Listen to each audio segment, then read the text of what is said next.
¿Allá también? Sí, doctor. Ok, muy bien, muy bien. Buenas tardes a todos. Bueno, yo soy el doctor Johnny Marquina, soy médico asistente de ginecología y obstetricia del Hospital Rebagliati. Bueno, hoy día lo que nos reúne acá es hablar un poco acerca de la fisiología fetal. El tema, a ser un tema básicamente mm, de los primeros que se tocan dentro del curso, ¿no? Que corresponde a ciencias básicas. Suele ser un poquito tedioso, ¿no? A tratar, por lo tanto, de hacerlo más o menos ágil. Y si es que hubiera alguna duda en algún momento, no duden en levantar la mano o simplemente pedir alguna aclaración de algo que no esté quedando bastante claro. Sí, la idea es llevarnos los conceptos básicos y más importantes acerca de la fisiología fetal. Muy bien, ¿qué es lo que tenemos que tocar de acuerdo al sílabus? Tenemos que tocar algo de circulación fetal, de la hemoglobina y la oxigenación fetales, de los riñones fetales, del hígado, de la tiroides y muy brevemente acerca de las gónadas fetales. Como vamos a ver en el transcurso de la presentación, los puntos principales son los relacionados a la circulación, a la hemoglobina, oxigenación y al aparato respiratorio fetal. Eso es el punto principal y central de esta presentación y en base a la cual se presentan la mayor cantidad de cambios adaptativos dentro de la vida intrauterina y también la mayor cantidad de los cambios al momento del nacimiento, como vamos a ver posteriormente. Ahora, muy bien, vamos a ver qué es lo que pasa durante la vida fetal, cuáles son esos mecanismos de adaptación a la hipoxia en la cual vive el feto intraútero. Vamos a ver cuáles son los cambios adaptativos al momento del nacimiento. Vamos a ver las diferencias que existe entre la fisiología del feto y la fisiología de un recién nacido. Pero también tenemos que tener en cuenta algo que es muy importante, que es en qué momento nos volvimos humanos.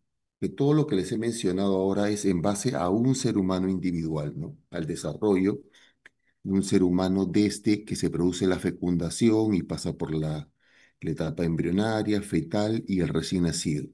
Pero si hablamos de filogenia, del desarrollo del ser humano como especie, de la evolución humana, podremos determinar en qué momento de esta evolución realmente nos convertimos en seres humanos. ¿Sabemos en qué momento o qué característica nos vuelve a todos un ser humano? Y para eso, para tratar de explicar eso, he traído este texto que voy a leer textualmente, ¿no? Y dice así, está en el contexto de un libro de antropología, ¿no? Entonces habla que después, entre el año 2003 y 2004, se produjo el hallazgo en este enclave georgiano de otro cráneo con su mandíbula. Desde el punto de vista puramente anatómico, no difería mucho de los anteriores, especialmente del ejemplar hallado en el 2001, con lo de su reducida capacidad cerebral, 650 gramos. Entre paréntesis, un ser humano moderno tiene alrededor de 1350, 1400 gramos, ¿no? Lo más sorprendente, sin embargo, es que correspondía a un individuo que había perdido sus dientes en vida, probablemente alguien viejo o enfermo, que había sobrevivido en este estado al menos durante 2 años, pues los alvéolos dentarios estaban completamente reabsorbidos. Dado que aquellos homínidos debían incluir en su dieta un importante componente proteínico, tal vez derivado del carroñeo, aquel personaje tuvo que ser alimentado por el grupo, al menos durante algunos años. Un comportamiento similar había sido detectado en neandertales, pero no en homínidos. En neandertales es un estado evolutivo muy posterior, ¿no? Pero no en homínidos, cuyos cerebros escasamente superaban los 600 gramos. Se trataba de la primera prueba de conducta solidaria en los albores de la humanidad. Quizás esta conducta solidaria que se menciona en este párrafo sea una de las principales características, si no la principal característica que nos hace como especie eh, humana, ¿verdad? Que nos diferencia de los otros animales, de los otros mamíferos. Es nuestra conducta solidaria, el preocuparnos por los demás. Y esto, que es una característica de la especie humana, también tiene que ver mucho y tiene que ser aún más importante y más presente en personas como nosotros, que tenemos una vocación de servicio que nos sirve, que nos ayuda a servir a los demás. Entonces, desde el punto de vista evolutivo, la conducta solidaria es lo que nos, probablemente lo que nos defina como especie. Ahora, del punto de vista embriológico, ¿qué es lo que nos define como seres humanos? ¿En qué momento podemos considerarnos seres humanos? ¿No? Y para eso tenemos que ir hasta el momento de la concepción, de la unión del espermatozoide con el óvulo. ¿Y por qué en este momento empieza nuestro desarrollo que nos va a llevar a ser unos seres humanos eh, adultos posteriormente? En el momento de la concepción pasan varios fenómenos que son fundamentales y muy importantes. Uno, se restituye el número diploide de cromosomas. Dos, se determina el sexo. Tres, empieza la replicación celular. Y cuatro, empieza la migración de este huevo, ¿no? Hasta el momento de la implantación del estado blastocisto, como ya han visto en una clase anterior, más o menos al séptimo día de la fecundación. Entonces, en el momento de la fecundación ya se restituye la carga genética completa que nos va, en base a la cual se va a iniciar todo el desarrollo del ser humano, ¿no es cierto? Ahora bien, acá a la izquierda tenemos una imagen de un feto intraútero. Un feto es el producto de la concepción mayor a las 8 semanas. Entre las 2 y las 8 semanas es un embrión. Este es un feto. Y acá a la derecha hay un ser humano, adulto. ¿Ok? Entonces la pregunta o la siguiente pregunta sería, ¿es igual un feto que un ser humano adulto? ¿Es igual un feto que un recién nacido? Bueno, desde el punto de vista genético, cromosómico, es exactamente igual.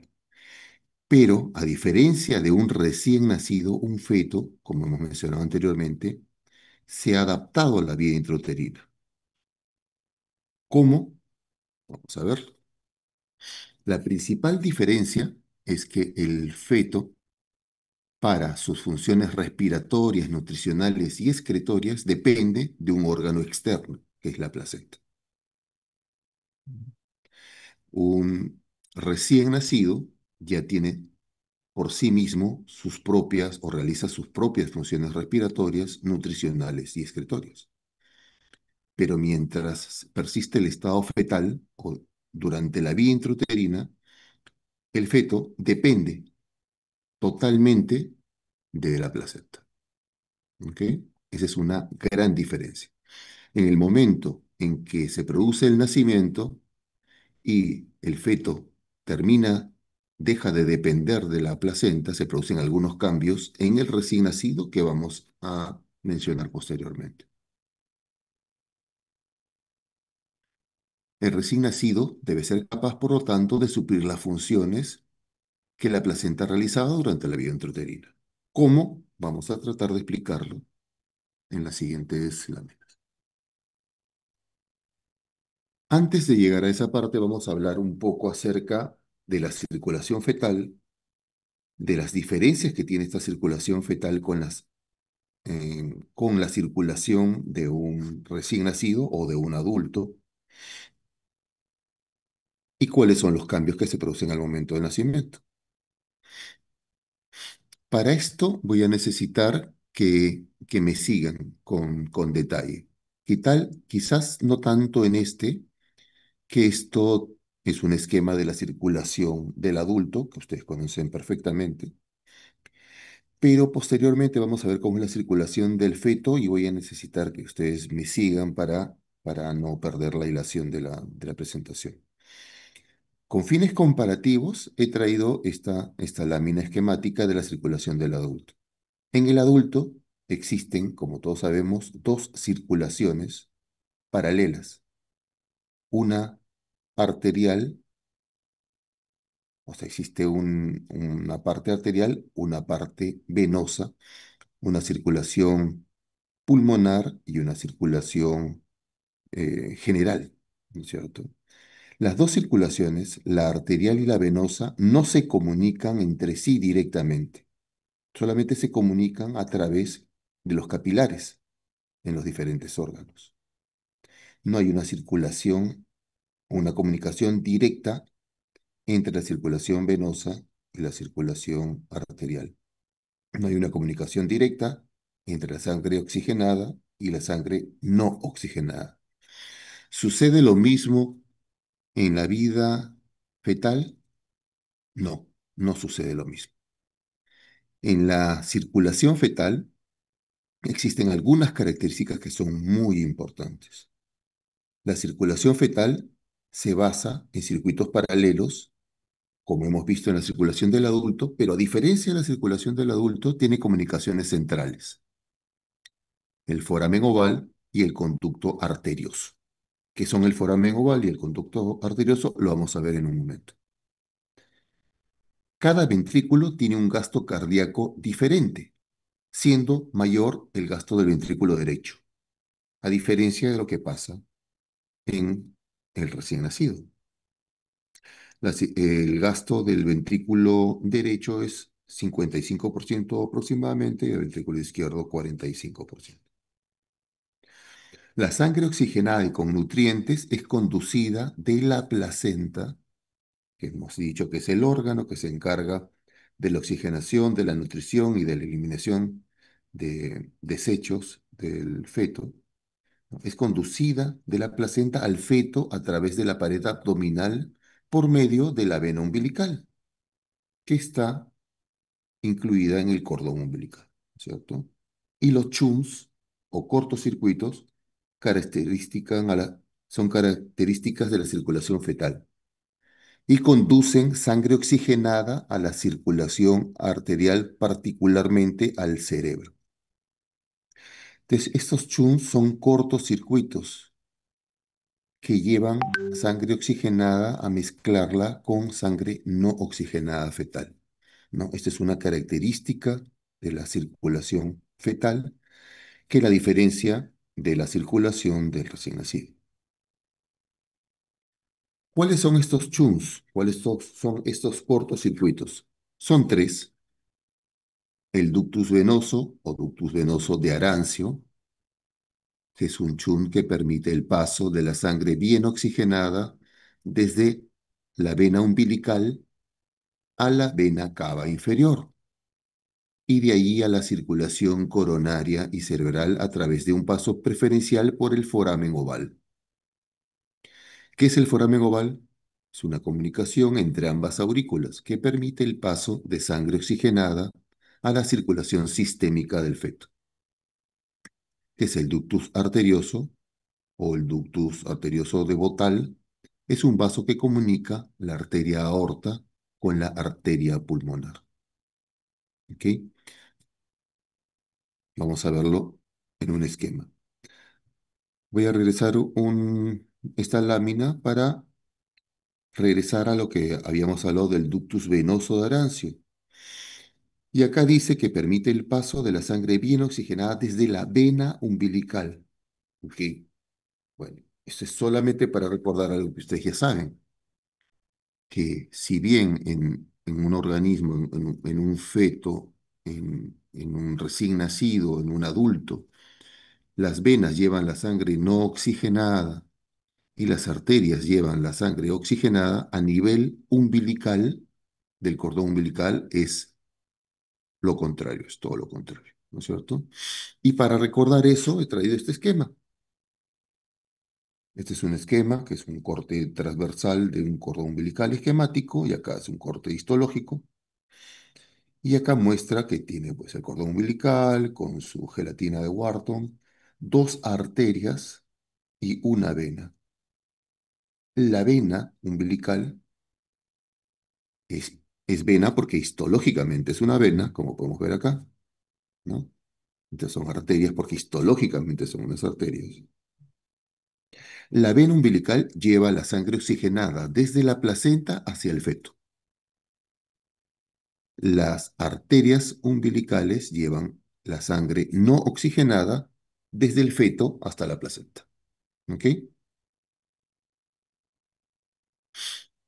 Esto acá es que quiero que me sigan con un poquito de detalle para no perdernos.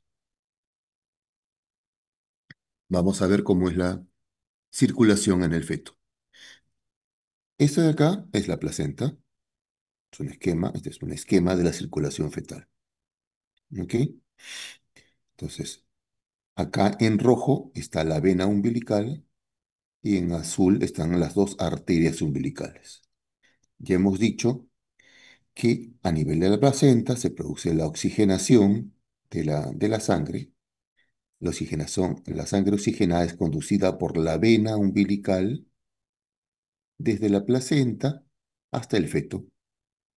Atraviesa la pared abdominal fetal y la vena umbilical va a llegar hasta el hígado fetal, pero hay uno de los cortocircuitos que es el ducto venoso que va a priorizar gran parte de esta sangre oxigenada que viene a través de la vena umbilical, saltea el hígado y lleva esta sangre oxigenada hacia la vena cava inferior. Entonces, tenemos la vena umbilical que lleva sangre oxigenada de la placenta hacia el feto, ingresa al feto a través de la pared abdominal. La vena umbilical llega hacia el hígado fetal, pero a través de uno de estos chunks o cortocircuitos, una parte de esta sangre es llevada directamente de la vena umbilical hacia la vena cava inferior. ¿Ok? Entonces, en esta vena cava inferior, ¿qué es lo que va a suceder? Se va a mezclar esta sangre oxigenada que viene a través de la vena umbilical con la sangre no oxigenada proveniente del segmento inferior del feto que estoy señalando acá. Y se produce una sangre mixta, que acá está graficada de color morado. ¿Ok? ¿Por qué pasa esto? Porque llega a la vena cava inferior, la vena cava inferior desemboca en la aurícula derecha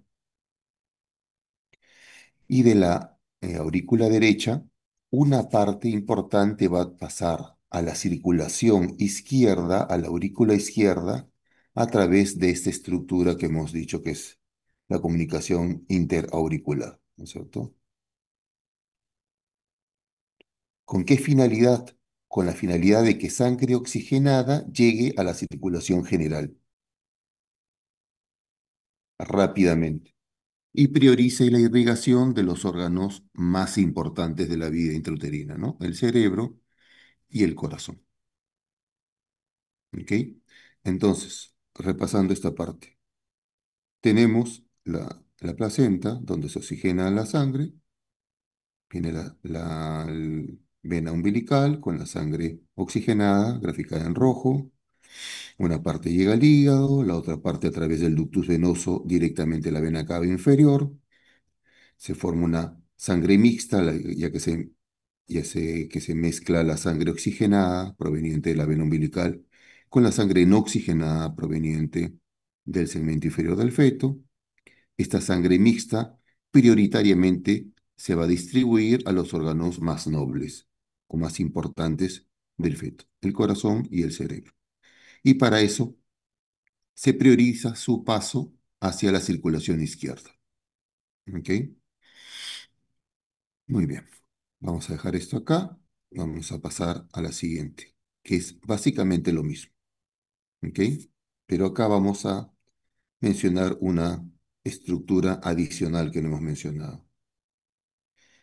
Nuevamente, sangre oxigenada, cordón umbilical, hígado, ductus venoso, vena cava inferior, sangre mixta, ventrículo derecho.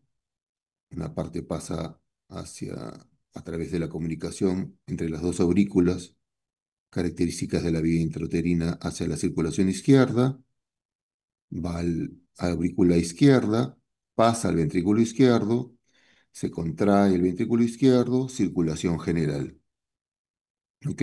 Cerebro, sale la aorta, a través de la aorta salen las arterias carotidias, sigue riega cerebro, a través de la aorta salen las arterias coronarias, se irriga el corazón. Hay una estructura adicional que es el ductus arterioso. El ductus arterioso une el callado de la aorta con la arteria pulmonar. ¿Ok? ¿Esto para qué sirve? Sirve para que se priorice el paso de la sangre hacia la aurícula, hacia la circulación general. ¿Y por qué se prioriza el paso hacia la circulación general? Porque esta arteria pulmonar tiene una alta resistencia hacia el flujo, ya que durante la vía intrauterina los pulmones están colapsados y tienen una alta resistencia. Eso lo vamos a ver posteriormente. ¿Ok? Entonces, tenemos acá los tres chunks. Uno, el ductus arterioso, el ductus venoso, perdón, el ductus arterioso y la comunicación interauricular. ¿Ok? No nos olvidemos de esto. Esto es característico de la vida intrauterina. En el momento del nacimiento, estas estructuras cambian y posteriormente se van a convertir en rezagos embrionarios, que vamos a ver después. Muy bien. Esto es la comunicación entre las dos aurículas. Acá se ve claramente. Este es un ecocardiograma fetal. Los ventrículos, derecho, izquierdo, aurícula derecha. Y acá está. Este es el tabique interauricular. Y acá está la comunicación entre las dos aurículas. Esta es la aorta. El gasto cardíaco fetal total o gasto combinado ventricular, es decir, la suma de los gastos de los dos ventrículos, derecho e izquierdo, se incrementa con el crecimiento del feto y encuentra en una gestación a término alrededor de 300 mililitros por kilo por minuto. Como ya habíamos dicho, la mayor parte del gasto cardíaco corresponde al gasto del ventrículo derecho, 55%, y del izquierdo, 45%. A los 2 meses ya del nacimiento, este gasto es de 150 mililitros por kilo por minuto y en el adulto más o menos la cuarta parte de lo que es el gasto cardíaco de una gestación a término, ¿no? 75 mililitros por kilo por minuto. La circulación pulmonar fetal, como ya hemos mencionado, tiene una alta resistencia y por lo tanto poco flujo vascular. La circulación pulmonar tiene una alta resistencia y por lo tanto poco flujo vascular. Esto es consecuencia de la hipoxia crónica relativa por la baja tensión de oxígeno que ingresa al pulmón, aproximadamente 18 milímetros de mercurio, mucho menor que el de la vida extrauterina, ¿cierto? Esta hipoxia relativa del feto va a llevar a varios cambios adaptativos fisiológicos, algunos que hemos mencionado ya y otros relacionados a la sangre y a la hemoglobina fetal. Hay una vasoconstricción mayor e incremento de la musculatura de la capa media de los capilares arteriales pulmonares. Esto contribuye al incremento de la resistencia hacia el flujo sanguíneo. Conforme la edad gestacional progresa, la resistencia vascular pulmonar va disminuyendo y por lo tanto se incrementa el flujo sanguíneo. La alta resistencia vascular hace que la sangre pase a través del conducto arterioso de la arteria pulmonar hacia la arteria aorta, ¿ok? Como ya hemos mencionado, ¿no? A través del ductus arterioso. Muy bien, vamos a hablar algo acerca de la hemoglobina y oxigenación. La hematopoiesis se realiza en primer lugar en el saco vitelino. Ya sabemos que en un adulto, en una persona adulta, se produce principalmente en la médula ósea, ¿no? Pero en el primer lugar donde se empieza a producir la hematopoiesis es en el saco vitelino, alrededor ya de la tercera semana de vida intrauterina. Luego en el hígado, a partir de la sexta semana, y posteriormente, a partir del tercer mes, ya se empieza a producir en la médula ósea. Los primeros glóbulos rojos son nucleados, posteriormente se presentan glóbulos rojos anucleados, los cuales progresivamente van incrementando su porcentaje. El promedio de la vida de los eritrocitos fetales es de 80 a 90 días, es decir, más o menos 2/3 de la vida promedio de un eritrocito de un adulto, ¿no? Que es alrededor de 120 días. En los eritrocitos fetales viven alrededor de 80 a 90 días, es decir, tiene una menor vida que la de los eritrocitos del adulto.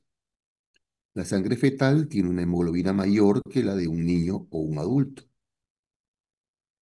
El porcentaje de reticulocitos presenta una disminución progresiva hasta un nivel de 5% en el feto término. Todos estos, además del poder de fijación del oxígeno por parte de la hemoglobina fetal, son los mecanismos adaptativos para contrarrestar esa hipoxia relativa de la cual ya hemos mencionado varias veces. Este es un frotis de sangre fetal, ¿no es cierto? Tenemos los este, leucocitos, ¿no? Sus diferentes formas, y tenemos glóbulos rojos nucleados. ¿Sí? Son glóbulos rojos nucleados. Acá vamos a acercar uno, ¿listo? Es un eritrocito nucleado propio de la vida fetal.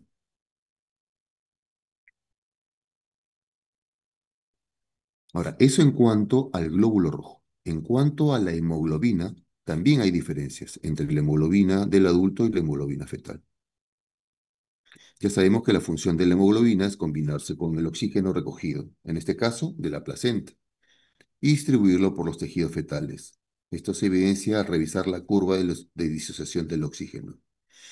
La curva de disociación del oxígeno en los glóbulos rojos fetales se encuentra a la izquierda de la que se presenta en los glóbulos rojos del adulto. Esto es muy importante.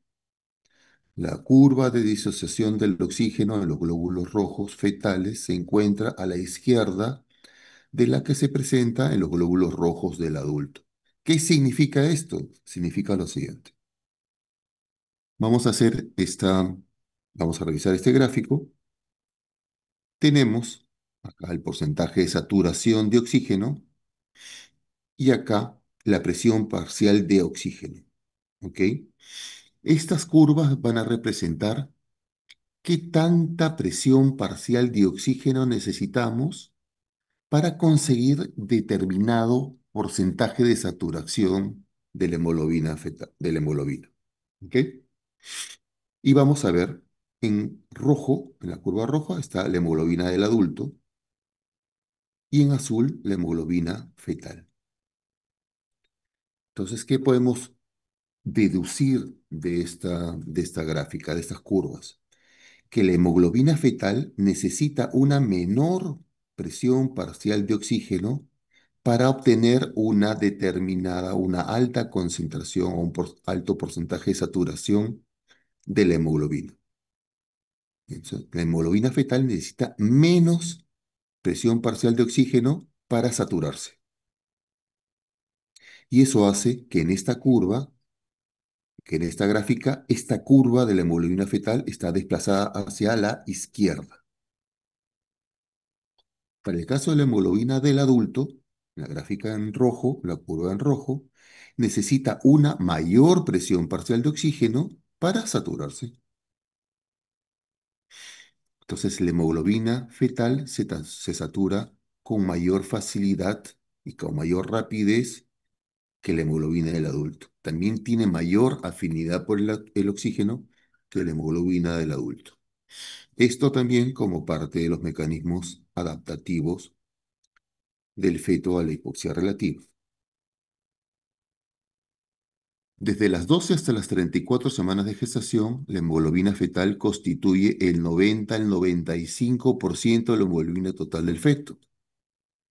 Posteriormente disminuye entre 3 y 4% por semana hasta la semana 40, de tal modo que al momento del nacimiento, la hemoglobina fetal constituye aproximadamente el 75% de la hemoglobina total del recién nacido, mientras que el 25% corresponde a la hemoglobina adulta.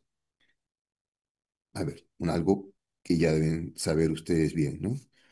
¿Por qué dice acá semana 40? Porque 40 semanas es la duración promedio de un embarazo humano, ¿no es cierto? Un embarazo humano lo consideramos a término entre las 37 y antes de las 42 semanas. Y el promedio de duración del embarazo humano son 40 semanas, ¿no? Entonces, por eso estamos tomando acá las 40 semanas como referencia.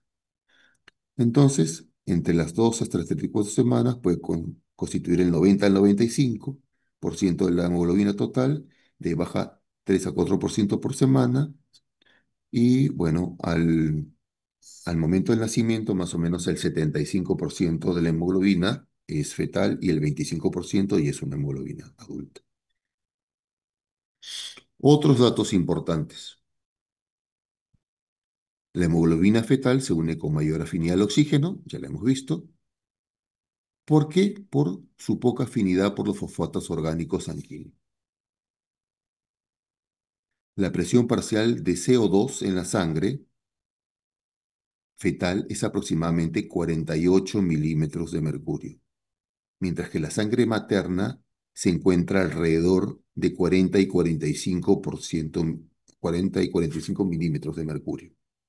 Existe, por lo tanto, una gradiente de presión de 3 a 8 milímetros de mercurio, y esto favorece la difusión del CO2 de la sangre fetal o de la circulación fetal a la circulación materna, ¿no es cierto? La eliminación del dióxido de carbono se produce por una diferencia de presión parcial de CO2 en ambas circulaciones. Y además hay que considerar que el CO2 tiene una capacidad de difusión 20 veces mayor que el oxígeno. Voy a regresar unas láminas para ver acá. Acá habíamos visto toda la parte inicial de la circulación, ¿no es cierto? Habíamos visto cómo se oxigena la sangre en la placenta, cómo esta sangre oxigenada va a través de la vena umbilical, cómo llega a la circulación como fetal, cómo se hace parte de la circulación fetal en general. Ahora, la otra parte de esto es qué pasa con la sangre no oxigenada o la sangre que tiene los detritus. Bueno, esta sangre sale de las arterias umbilicales, es conducida por las arterias umbilicales hasta la placenta, ¿cierto? Y la placenta, en este caso, sirve como órgano excretorio para eliminar todos estos residuos tóxicos hacia la circulación materna y también para eliminar el CO2, que como hemos dicho, se difunde de la placenta o de la circulación fetal a través de la placenta hacia la circulación materna por una gradiente de presiones básicamente y porque es mucho más, tiene una capacidad de difusión mucho mayor que la del oxígeno.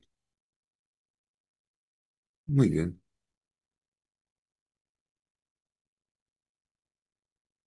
muy bien. ¿Qué pasa cuando se produce el nacimiento? Se produce el nacimiento, que es, está naciendo el fetito,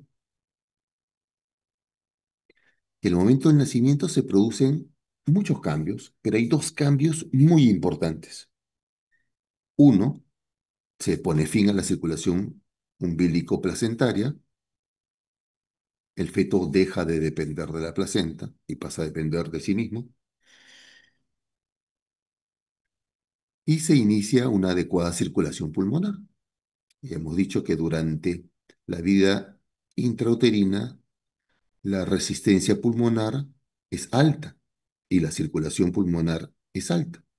Pero al momento del nacimiento, esto se revierte y se inicia una adecuada circulación pulmonar. Entonces, al momento del nacimiento, el feto, el recién nacido ya no es un feto, llora y se expanden los pulmones. Al expandirse los pulmones, disminuye la resistencia pulmonar y por lo tanto se restituye el flujo sanguíneo hacia los pulmones o se incrementa el flujo sanguíneo hacia los pulmones. Y lo otro, se pone fin a la circulación umbilicoplacentaria. El feto deja de depender de la placenta y empieza a valerse por sí mismo para fines respiratorios, excretorios y nutricionales. Muy bien. Entonces, otra vez lo mismo, pero con un poquito más de detalle. Se produce la separación de la placenta. Cuando se produce la separación de la placenta, se incrementa la resistencia vascular periférica. Se produce una reversión del flujo en el conducto arterioso, que sabemos que el conducto arterioso es el que une la arteria aorta con la pulmonar. Se revierte el flujo porque ha aumentado la resistencia vascular periférica. Este flujo del conducto arterioso durante la primera hora se vuelve bidireccional, es decir, va en los dos sentidos, de derecha a izquierda y izquierda a derecha. Entre 1 y 12 horas después del nacimiento, predomina ya el flujo de izquierda a derecha, porque ya la presión de la circulación izquierda es mayor que la circulación que la presión de la circulación derecha. Y en más de 12 horas se produce ya el cierre funcional, no el cierre anatómico que se produce posteriormente, ¿no es cierto? Quizás 3, 4 semanas, pero sí un cierre funcional ya a las 12 horas. ¿Ok? Eh, Esto por un incremento progresivo de la presión en ambos ventrículos, hay un cierre progresivo del foramen oval también, posterior, y una alteración gradual del conducto arterioso por el incremento de la presión parcial de CO2. Bueno, esto es lo que hemos mencionado acá. Hay una entidad que es una patología en neonatología, que es la persistencia del conducto arterioso. ¿Ok? Hay algunas entidades clínicas en las cuales el conducto arterioso permanece permeable después del nacimiento, ¿no? Incluso después de varios días o semanas del nacimiento, y esto puede causar alguna patología y algunas alteraciones hemodinámicas en el recién nacido, ¿no? Tiene un tratamiento que puede ser médico o incluso quirúrgico. El segundo fenómeno es la expansión del lecho vascular pulmonar, ¿no? Se expande el lecho vascular pulmonar, aumenta la presión parcial de oxígeno, disminuye la presión parcial de CO2. Hay una disminución de la resistencia vascular pulmonar y por lo tanto incrementa el flujo sanguíneo pulmonar, como ya hemos mencionado, y disminuye la presión de la arteria pulmonar. Entonces, ya la presión de la arteria aorta es mayor que la presión de la arteria pulmonar, el gasto izquierdo es mayor que el gasto derecho, se revierte el flujo a través del ductus arterioso y posteriormente se cierra. Lo mismo pasa con el foramen oval, ¿no? El, la presión en la aurícula izquierda es mayor que la presión en la aurícula derecha, la presión en la circulación izquierda es mayor que la presión en la circulación derecha, y por lo tanto el foramen oval se oblitera y posteriormente va a su cierre primero fisiológico, funcional y después anatómico. Entonces, esto es lo que ha pasado, ¿no es cierto? Esta es de la vía intrauterina, ¿no? Todavía es lo mismo que hemos visto. Está acá la circulación placentaria, el conducto venoso, el conducto arterioso, el foramen oval, comunicación interauricular. Y después ya se corta esta circulación y al cortarse esa circulación y expandirse el lecho pulmonar, se restituye la circulación o vamos a ir a una circulación similar a la de un adulto, ¿no es cierto? Ya con circulaciones paralelas, sin shunts, sin cortocircuitos, sin mezcla de sangre arterial y venosa, ¿ok? Circulaciones paralelas, donde la presión mayor y el gasto cardíaco mayor es en el lado izquierdo, ¿no es cierto? Esto es básicamente lo mismo. Ahora, hay algo importante. Habíamos mencionado hace un momento que se producían estos cambios al momento del nacimiento y que también algunas de estas estructuras dejaban algunos vestigios embrionarios, ¿no? Que se van a mantener hasta la vida adulta. Este cuadrito trata de resumir un poco. Este cuadrito me lo he copiado, no es mío, pero trata de resumir un poco lo que hemos conversado acá y además añade eh, los restos embrionarios que hemos mencionado. ¿Ok? Entonces vamos a leerlo para que no se nos pase nada acerca de este cuadro. ¿Ok? Acá están las estructuras, la función prenatal y la función postnatal. La vena umbilical, durante la vida prenatal, lleva la sangre oxigenada desde la placenta al hígado y corazón. Esto ya lo hemos mencionado muchas veces. En la vida postnatal se oblitera y se va a convertir en el ligamento redondo del hígado. ¿Ok? El ligamento redondo del hígado, por lo tanto, es un vestigio embrionario de la vena umbilical. El conducto venoso lleva sangre oxigenada de la vena umbilical a la vena cava inferior. En la vida postnatal se oblitera convirtiéndose en el ligamento venoso. La vena cava inferior lleva sangre oxigenada de la vena umbilical y del conducto venoso y sangre mixta que procede del cuerpo y del hígado. Es lo que habíamos mencionado, que en la vena cava inferior desembocaba el conducto venoso llevando sangre oxigenada de la placenta y se mezclaba con la sangre no oxigenada proveniente del segmento inferior del feto. En cambio, en la vida postnatal solamente transporta sangre desoxigenada, ya no llega ningún conducto venoso. ¿Ok? Solamente recoge la sangre desoxigenada del segmento inferior. El agujero oval comunica la aurícula derecha con la izquierda y tiene un cierre funcional a los 3 meses. Las arterias pulmonares, que durante la vida intrauterina llevan sangre mixta hacia los pulmones, durante la vida postnatal llevan sangre desoxigenada hacia los pulmones.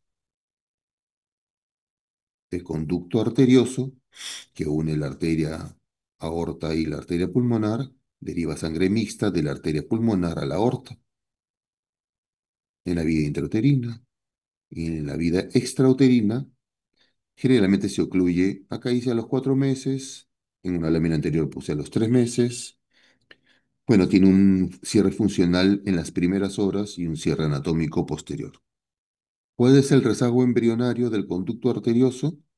El ligamento arterioso. Entonces hasta acá fácil, ¿no? Conducto arterioso, ligamento arterioso. Conducto venoso, ligamento venoso. Vena umbilical, ligamento redondo del hígado. La aorta recibe sangre mixta del corazón y de la arteria pulmonar y en la vida extrauterina transporta la sangre oxigenada que sale del ventrículo izquierdo. Y las arterias umbilicales que llevan sangre oxigenada y desoxigenada a la placenta, sobre todo llevan, retorna la sangre desoxigenada, pues, hacia, del feto hacia la placenta, en la vía extrauterina se obliteran, convirtiéndose en los ligamentos vesicales de la pared abdominal anterior. Obviamente el segmento que está en el interior del feto, ¿no? Hay una parte que se ha ido con el cordón umbilical. ¿Ok? Entonces esto a modo de resumen. Vamos a hablar algo ahora acerca del aparato respiratorio fetal. Si ya bien hemos mencionado algunas cosas, vamos a enfocarnos ahora un poquito más en la parte funcional.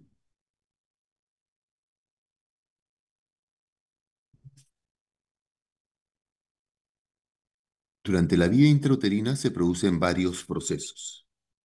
Hay un desarrollo estructural de los pulmones, la parte anatómica, básicamente. Después hay una maduración del sistema neuromuscular que controla la respiración, los músculos respiratorios, los nervios que inervan estos músculos respiratorios. Y en tercer lugar, la maduración del sistema surfactante.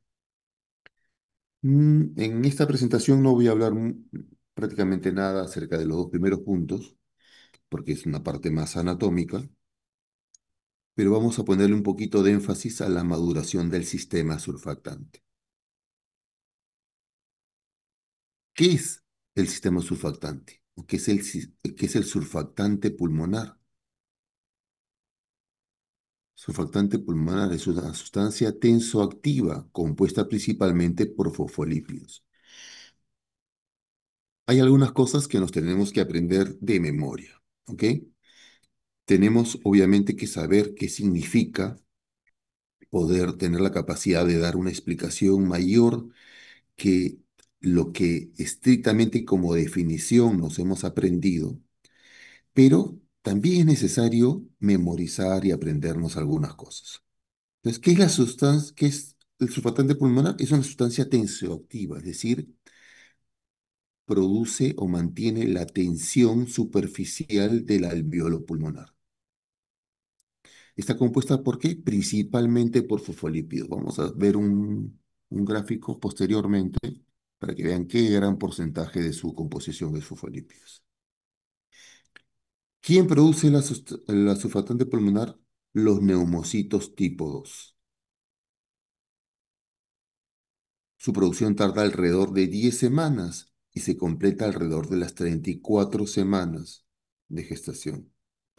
Es decir, empieza alrededor de las 24 semanas y termina alrededor de las 34 semanas. ¿Ok? Entonces, esto tiene una implicancia clínica muy importante, vamos a mencionarla posteriormente. Pero quiero que en este momento recuerden esto. La producción del surfactante pulmonar por parte de los neumocitos tipo 2 se inicia alrededor de las 24 semanas, dura alrededor de 10 semanas y por lo tanto concluye su producción alrededor de las 34 semanas. Es responsable de la maduración funcional del pulmón. Claro, evita que el pulmón se colapse, ¿no? Que los alvéolos pulmonares se colapsen. Mantiene la tensión superficial y por lo tanto mantiene expandido el alvéolo pulmonar. Y al evitar que se colapse hace que funcionalmente el pulmón esté maduro. También tiene otras funciones, tiene varias otras funciones que también vamos a mencionar, pero quizás esta es la más relevante y la más importante y la que tiene mayor implicancia clínica. El cortisol producido por las glándulas suprarrenales es muy importante para su producción. Los glucocorticoides fetales intervienen en la diferenciación y en la maduración de los neumocitos tipo 2. Entonces, vamos a sacar algunas conclusiones de esto. Primero, el surfactante pulmonar es una sustancia tensioactiva responsable de la maduración funcional del pulmón. Evita, entre otras cosas, que los alveolos se colapsen. ¿Quién produce la surfactante pulmonar? Los neumocitos tipo 2, que son uno de los tipos de célula que componen el alveolo pulmonar. ¿A partir de cuándo la producen? A partir de la semana 24 y que este proceso concluye alrededor de las 34 semanas. ¿Qué es importante para que se produzca la surfactante y para que se diferencien los neumocitos tipo 2? La producción de corticoides por las glándulas suprarrenales fetales. ¿Ok? Y los glucocorticoides en general son muy importantes para esta producción de surfactante pulmonar y la diferenciación de los neumocitos tipo 2. Este es un esquema de un alveolo, ¿no? Acá tenemos las células alveolares tipo 1, los macrófagos capilares, la membrana respiratoria y el neumocito tipo 2, ¿no? Es este, es un esquema, este es un neumocito tipo 2. Tiene su núcleo basal, bueno, produce los fosfolípidos, ¿no? Los fosfolípidos son componente principal de la surfactante pulmonar, que se em, secreta hacia el alveolo, y para cumplir las funciones que vamos a mencionar a continuación. Esta es la composición. La gran mayoría son fosfolípidos, fosfatidilcolina saturada, fosfatidilcolina no saturada, etcétera, ¿no? Fosfatidilglicerol, bueno, son en su mayoría fosfolípidos. Hay un pequeño porcentaje de lípidos neutros o de proteínas, pero la gran mayoría son fosfolípidos. Y estas son las funciones en general del surfactante pulmonar. Este cuadrito es del Williams, que siempre es nuestro libro principal de referencia. La función del surfactante pulmonar la podemos dividir para este efecto en tres grupos: mecánicas, defensa contra las infecciones y otras propiedades; mecánicas, disminución de la tensión superficial alveolar, que es lo que hemos mencionado hasta el momento, pero también hay un aumento de distensibilidad y volumen máximo del alveolo, disminución de la presión de apertura, es decir, facilita que el aire entre al alveolo, además de mantenerlo expandido, mantenimiento de una capacidad residual funcional, no se colapsa totalmente, entonces se mantiene un porcentaje de aire en el interior del alveolo, que es la capacidad residual funcional. Ayuda a estabilizar los alveolos y los bronquiolos terminales, disminuye el trabajo respiratorio. Hay un efecto beneficioso sobre el equilibrio de los fluidos intraalveolares, efecto antiedema. También tiene algunas funciones en defensa contra infecciones, un efecto bacteriostático, también sobre la modulación de las funciones macrofágicas, quimiotactismo, sonidación y otras funciones, ¿no? Como efecto citoprotector, etcétera. ¿Ok? Muy bien.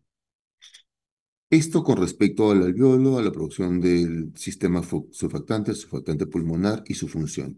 Este, este punto que hemos mencionado es crucial y sumamente importante. ¿Ok? Hay otras cosas importantes, sin embargo.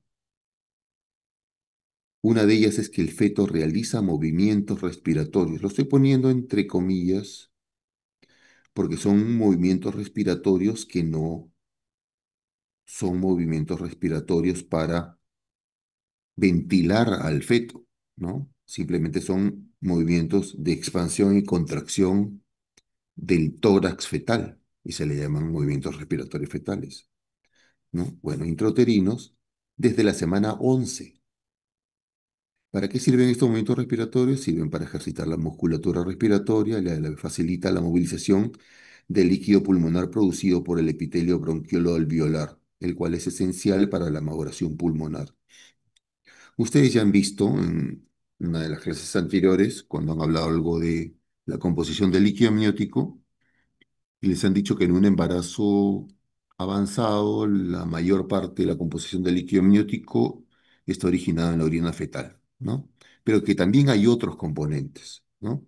Uno de estos otros componentes es la secreción bronquial, ¿no? ¿Por qué? Porque los bronquios producen una secreción durante la vía intrauterina y esta se moviliza y se expulsa y también va a formar parte del líquido amniótico con la ayuda de estos movimientos respiratorios que hemos mencionado acá. Cuando hacemos algún tipo de pruebas de bienestar fetal, hay algunos tipos de pruebas de bienestar fetal, hay muchos, pero hay algunos que se realizan con ecografía que consideran uno de los criterios para evaluar el bienestar fetal justamente la presencia de estos movimientos respiratorios. ¿Sí? Entonces, la presencia de movimientos respiratorios en una ecografía es uno de los indicios que nos hace pensar o que nos puede hacer pensar en un bienestar fetal conservado. La ausencia de movimientos respiratorios, por otro lado, podría hacernos pensar en un compromiso fetal patológico, ¿no? Acá había puesto notas. Uno es el líquido amniótico, de lo que estábamos hablando. Entonces, oligodramios. ¿Qué pasa cuando el líquido amniótico está disminuido? El oligodramios es la disminución del volumen del líquido amniótico. Eh, y acá lo he puesto porque el líquido amniótico es fundamental para un montón de cosas. Tiene un montón de funciones, que no es motivo de esta clase mencionarlas. Pero voy a mencionarles una, que es que el líquido amniótico es importante, imprescindible para la maduración del aparato respiratorio fetal. ¿Ok? La ausencia prolongada de líquido amniótico, el oligodramios severo, prolongado, el anidramios, puede relacionarse a hipoplasia pulmonar, ¿ok?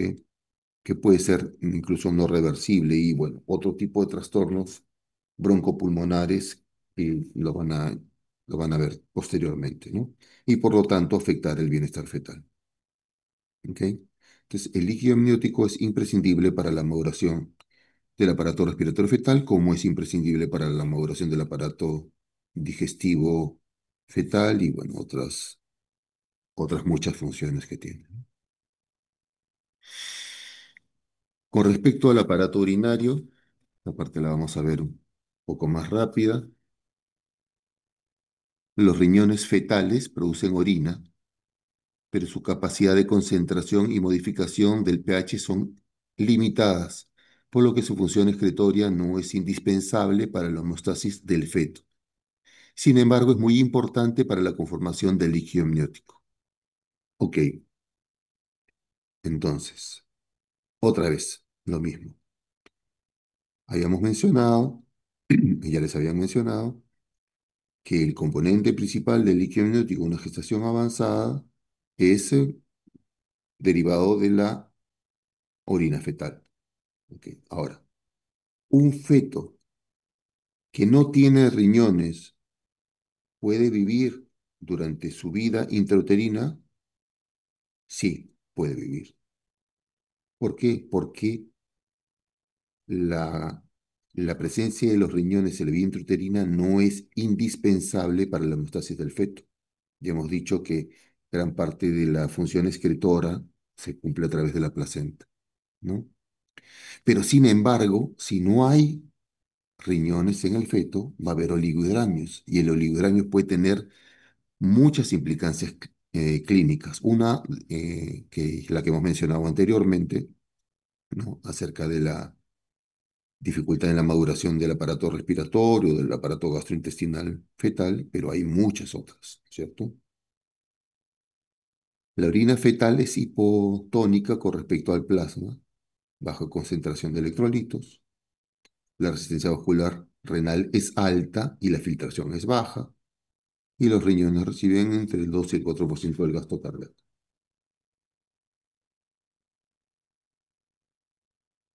La producción de la orina se inicia después de la semana 11.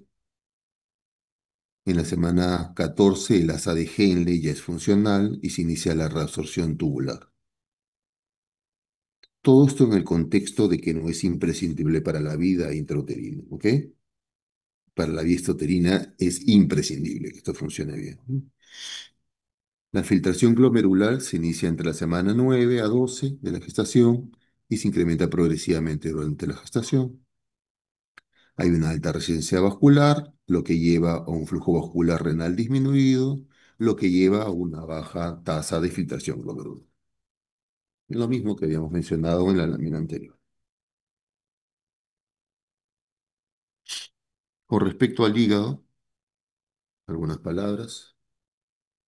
Las enzimas hepáticas se incrementan con la edad gestacional. Se produce un incremento relativo de los niveles de bilirrubina debido al menor tiempo de vida media de los eritrocitos. Ya hemos visto entre 80 y 90 días, comparado con los 120 días de un eritrocito adulto, vamos a mencionar. Esta bilirrubina se transfiere a la circulación materna por la placenta. El hígado fetal conjuga solo un pequeño porcentaje que se excreta al intestino. La mayoría se transfiere a la circulación materna a través de la placenta. Y el glucógeno, que es la forma como se guarda la glucosa, se encuentra en bajas concentraciones, pero se incrementa progresivamente durante la gestación. Con respecto a la tiroides, vamos a mencionar algunas cosas, pero que son muy, muy importantes. ¿Ok? Así que necesito que también le presten atención a esto porque tiene unas implicancias clínicas importantísimas para la vida del feto y sobre todo del recién nacido, y para el pronóstico de vida y potencialidad de vida del recién nacido. Inicia la producción de hormonas tiroideas a partir del primer trimestre. ¿Eh? ¿Desde cuándo se empieza la producción de las hormonas tiroideas? Desde el primer trimestre de vida intrauterina. Las hormonas tiroideas fetales participan en el desarrollo de los tejidos fetales, especialmente el cerebro, que tiene una función importante en la síntesis de proteínas, las hormonas tiroideas, pero tiene una función imprescindible en en el desarrollo del cerebro. O sea, niveles inadecuados de hormona tiroidea puede ir de la mano a desarrollo insuficiente, inadecuado, incompleto, por decirlo de alguna forma, del cerebro, con las implicancias que esto lleva o que tiene. Las hormonas tiroideas maternas atraviesan la placenta en grado limitado. Sin embargo, las madres hipotiroideas tienen que recibir su suplemento de hormona tiroidea, ¿ok?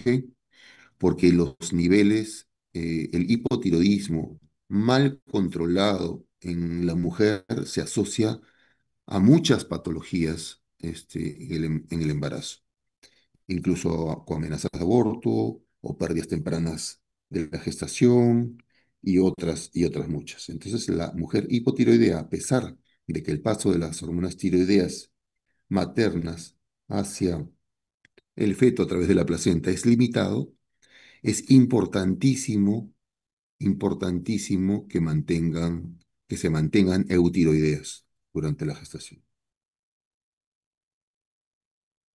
Y lo que les mencionaba, el hipotiroidismo congénito, es decir, ¿qué pasa con estos fetitos que no han producido hormona tiroidea o que no han recibido la hormona tiroidea y que por lo tanto han tenido probablemente un desarrollo neurológico o cerebral limitado o incompleto?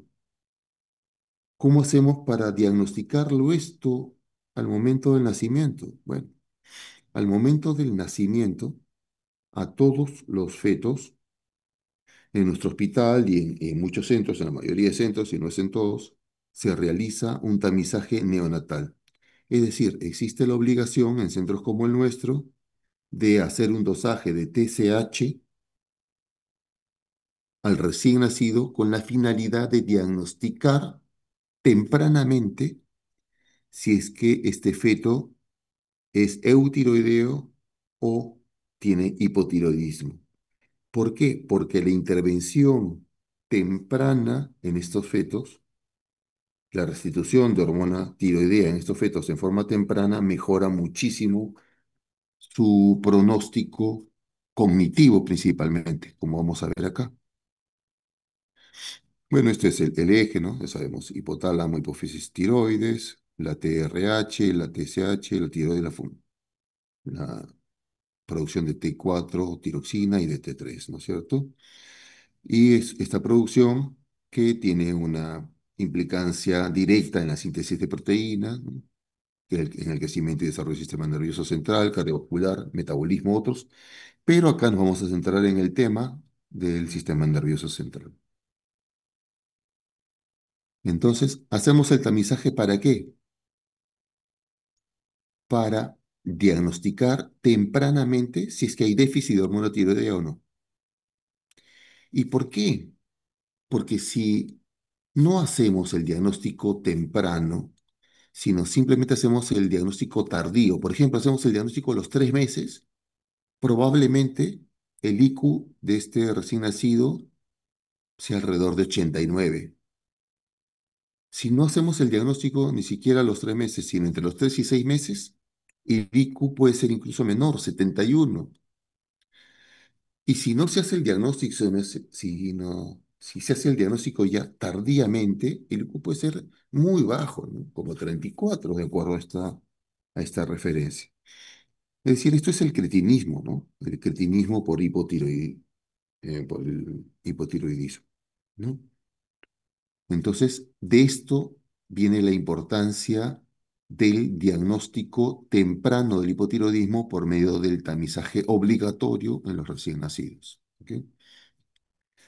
Si no, puede haber déficit cognitivo, alteración del crecimiento óseo, alteración del desarrollo sexual, trastornos psiquiátricos, déficit intelectual, obviamente, espasticidad, trastorno de la marcha y la coordinación como consecuencia de lo anterior.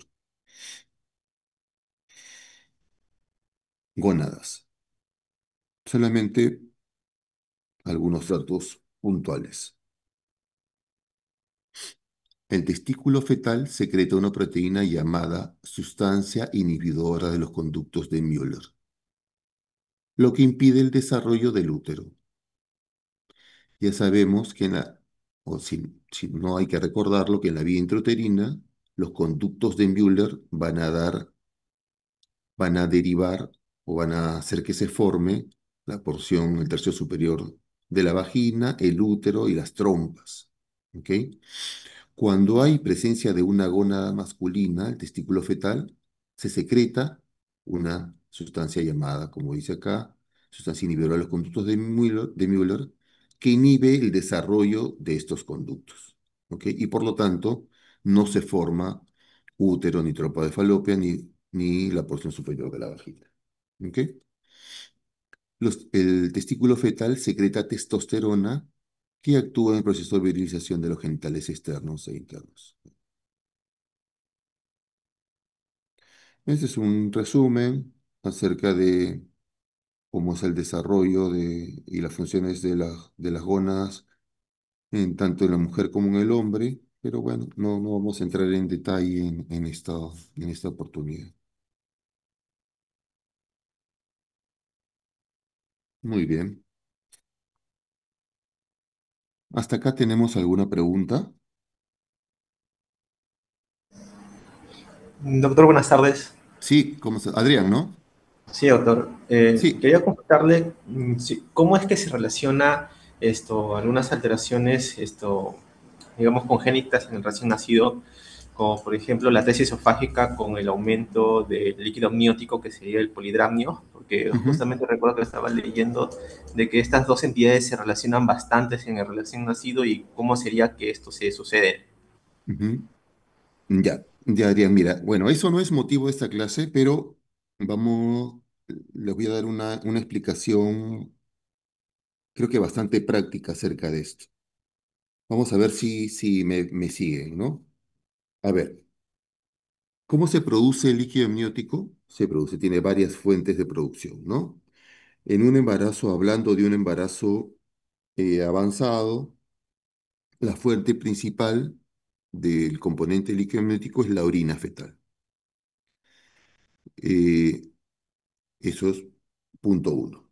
Dos, cuando nosotros hacemos una ecografía o vemos una paciente y evaluamos la cantidad de líquido amniótico que tiene, lo que estamos haciendo es ver a la paciente en ese momento. Estamos viendo la cantidad de líquido amniótico que tiene en ese momento. Si tratamos de medir o si vamos a medir por medio de una ecografía, que es la forma indirecta cómo se mide el volumen de líquido amniótico, ya sabemos que tenemos dos formas. Una es midiendo el pozo vertical mayor, que debe estar entre 2 y 8 centímetros, o el índice de líquido amniótico, que es la sumatoria de todos los pozos existentes, ¿no? Y en cuyo caso debe estar entre 5 y 25 centímetros. ¿Ok? Si es menos de 2 centímetros el pozo, o menos de 5 centímetros el índice, consideraríamos oligohidramios. Y si el pozo es mayor a 8 o el índice mayor a 25, polihidramios. Vamos a imaginarnos que tenemos una paciente, para el caso que tú dices, con atresia esofágica. ¿Ok? Vemos una paciente X. Evaluamos el volumen de líquido amniótico que tiene. ¿Qué es lo que tenemos que pensar en ese momento? Que ese volumen de líquido amniótico que tiene es el producto de un equilibrio o de una sumatoria algebraica entre la producción de líquido amniótico y la reabsorción de líquido amniótico. Entonces, ¿cuáles son los factores por los cuales se produce principalmente el líquido amniótico? La orina fetal. ¿Cuáles son los factores por los cuales se reabsorbe principalmente el líquido amniótico? La deglución del líquido amniótico por parte del feto. Entonces, cuando se rompe este equilibrio o cuando se produce más orina fetal,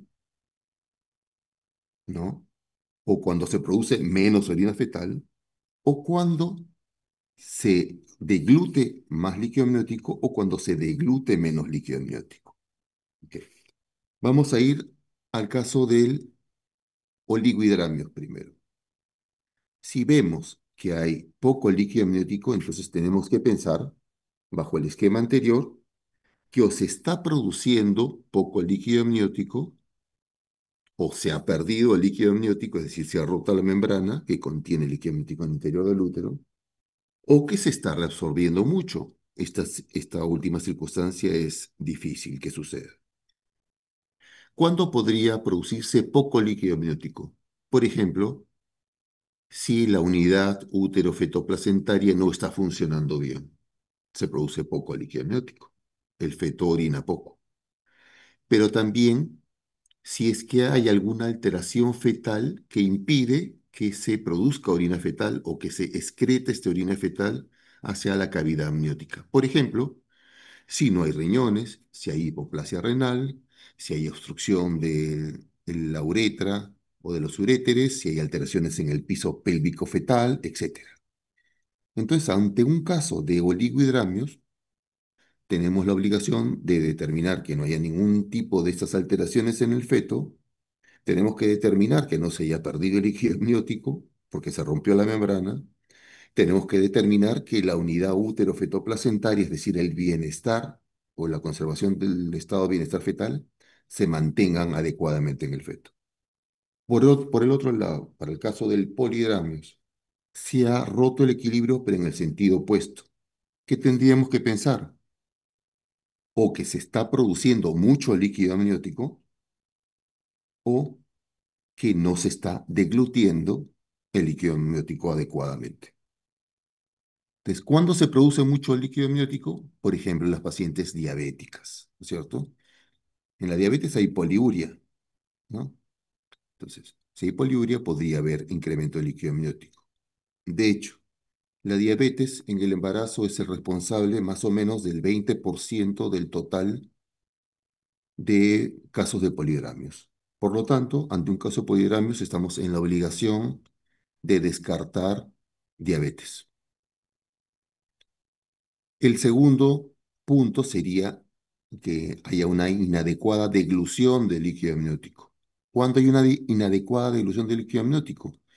Cuando, por ejemplo, hay anencefalia, el feto no tiene cráneo, cuando hay alteraciones en la carita del feto, por ejemplo, hay labio leporino, paladar hendido, cuando hay atresia esofágica, cuando hay atresias intestinales, etcétera, ¿no es cierto? Entonces, todo lo que impida la adecuada deglución del líquido amniótico puede reflejarse en un polidramios. De hecho, en la misma línea que lo que le mencioné acerca de la diabetes, las alteraciones fetales son responsables alrededor del 20% de los casos de polidramios. Entonces tenemos 20% de polidramios debido a alteraciones fetales, vamos a redondear, 20% debido a diabetes y 60%, que es lo que nos queda después de descartar las dos entidades anteriores, que ya lo consideramos como un polidramios idiopático. Voy a abrir un paréntesis acá. Lo que les estoy diciendo ahora es para responder la pregunta de Adrián, ¿ok? No es para responder ninguna pregunta del examen, porque yo no les estoy haciendo la clase de líquido amniótico, ¿ok? Para fines de los exámenes responden tal y cual como se los han dicho en sus teorías, ¿sí? ¿Está bien, Adrián? ¿Quedó claro? Sí, doctor, muchas gracias. Ya, de nada. ¿Alguna otra pregunta?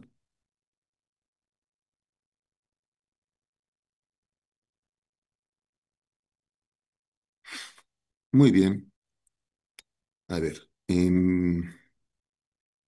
empezamos esta reunión un poquito con un llamado a la conciencia de qué es lo que nos hacía seres humanos, desde cuándo éramos seres humanos, qué nos definía como seres humanos.